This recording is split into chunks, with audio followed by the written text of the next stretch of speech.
ఓం శ్రీ గురుభ్యో నమః.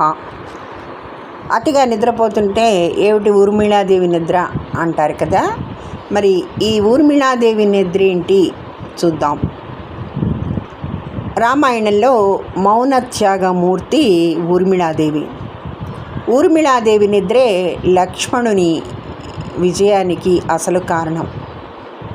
రామాయణంలో మౌనంగా ఉండిపోయిన ఒక గొప్ప వీర వనిత త్యాగమూర్తి ఊర్మిళాదేవి.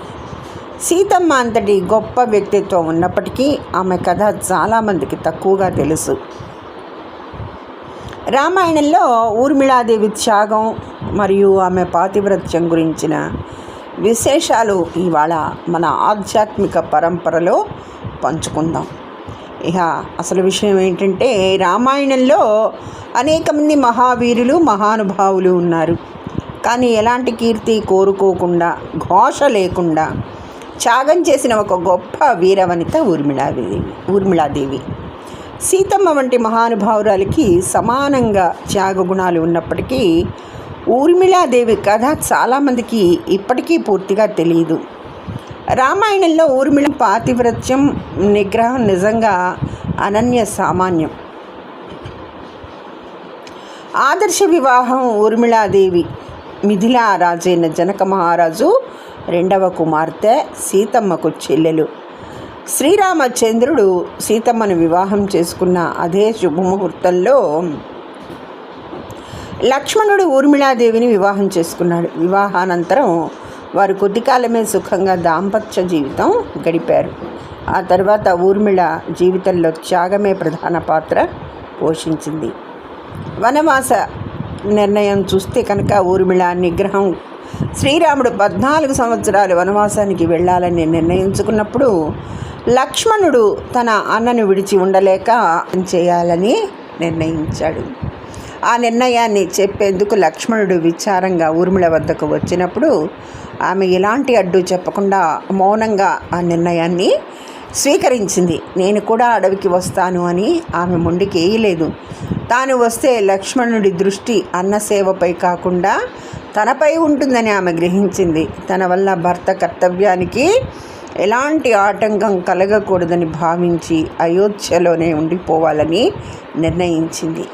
ఇది ఆమె గొప్ప ఆత్మ నిగ్రహానికి, త్యాగబుద్ధికి నిదర్శనం. మరి ఈవిడ నిద్ర విషయం ఏంటి? ఇదొక అద్భుతమైన ఘట్టం. అడవిలో రాముడు సీతమ్మలను రక్షించేందుకు లక్ష్మణుడు రాత్రింబవళ్ళు మేల్కొని ఉండాలని సంకల్పించాడు. అప్పుడు నిద్రాదేవి లక్ష్మణుడి వద్దకు వచ్చి నిద్ర లేకుండా మనిషి జీవించలేడు అని చెబుతుంది. అప్పుడే లక్ష్మణుడు ఒక అద్భుతమైన వరాన్ని కోరుతాడు. నా నిద్రను నా భార్య ఊర్మిళకు ప్రసాదించండి అని ప్రార్థిస్తాడు. ఈ విషయం తెలిసిన ఊర్మిళాదేవి తన భర్త కర్తవ్యానికి సహాయం చేయాలనే భావంతో సంతోషంగా వరాన్ని స్వీకరిస్తుంది. ఆమె 14 సంవత్సరాలు అడవిలో మేల్కొని అన్న సేవ చేస్తుంటే, మరోవైపు ఊర్మిళాదేవి అయోధ్యలో నిద్రిస్తూ తన భర్తకు శక్తిని, స్థైర్యాన్ని ప్రసాదించింది. ఈ ఘట్టమే ఊర్మిళా నిద్రగా ప్రసిద్ధి చెందింది. ఇంద్రజిత్తు వధలో ఊర్మిళ పాత్ర కనుక పరిశీలిస్తే, రావణుడి కుమారుడు ఇంద్రజిత్తుకు ఒక వరం ఉంటుంది. గత 14 సంవత్సరాలుగా నిద్రాహారాలు మానిన వ్యక్తి చేతిలో మాత్రమే నా మరణం సంభవిస్తుంది. లక్ష్మణుడు 14 ఏళ్ళు నిద్రపోలేదు. అందుకే అతడు ఇంద్రజిత్తును సంహరించగలిగాడు. కానీ ఆ విజయానికి కారణం లక్ష్మణుడు మాత్రమే కాదు, ఊర్మిళాదేవి తన భర్త నిద్రను తానే భరించి ఆ విజయానికి మూల కారణ శక్తి ఊర్మిళా త్యాగమే. త్యాగానికి నిలువుటద్దం సీతమ్మ రాముడితో కలిసి అడవిలో కష్టాలు అనుభవిస్తే, ఊర్మిళాదేవి భర్తకు దూరమై ఒంటరితనాన్ని భరించి లోకానికి తెలియకుండా అంతఃపురంలోనే మౌనంగా తన జీవితాన్ని గడిపింది. ఆమె తన త్యాగాన్ని ఎప్పుడూ ప్రదర్శించలేదు. బాధను లోపలే దాచుకుని భర్త ఆశయానికి భంగం కలగకుండా జీవించింది. ఆమె త్యాగం ఘోష లేకుండా జరిగిన ఒక మహాయజ్ఞం. ఆవిడ ఆదర్శ గృహిణి. రామ వినిపిస్తాయి, కానీ ఆ వీరులు నిలబడేందుకు పునాది ఊర్మిళ లేకుండా లక్ష్మణుడు లేడు, లక్ష్మణుడు లేకుండా రామకార్యం పూర్తి కాదు. అందుకే ఊర్మిళాదేవి రామాయణంలో మౌనంగా నిలిచిన మహాశక్తి. లక్ష్మణుడు లక్ష్మణరేఖ గీసి సీతమ్మను రక్షించాలని ప్రయత్నించాడు. కానీ ఊర్మిళాదేవి తన త్యాగంతో లక్ష్మణుడి ప్రాణాన్ని రక్షించింది. రామాయణంలో మౌనంగా ఉండిపోయిన ఈ త్యాగమూర్తి నిజంగా ప్రతి మహిళకు సహనం, శక్తి, పాతివ్రత్యానికి ప్రతీక.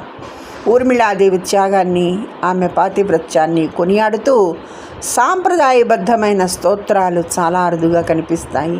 అయితే ఆమె గొప్పతనాన్ని చాటి చెప్పే శ్రీ ఊర్మిళాదేవి ధ్యాన శ్లోకం ఒకటి ఉంది. దీన్ని పఠించడం వల్ల మనసులో నిశ్చలత, ఓర్పు, కుటుంబ సౌఖ్యం కలుగుతాయని నమ్ముతారు. మరి శ్రీ ఊర్మిళాదేవి ధ్యాన శ్లోకం అతి అరుదుగా వినిపించేది ఇప్పుడు మనం విందాం.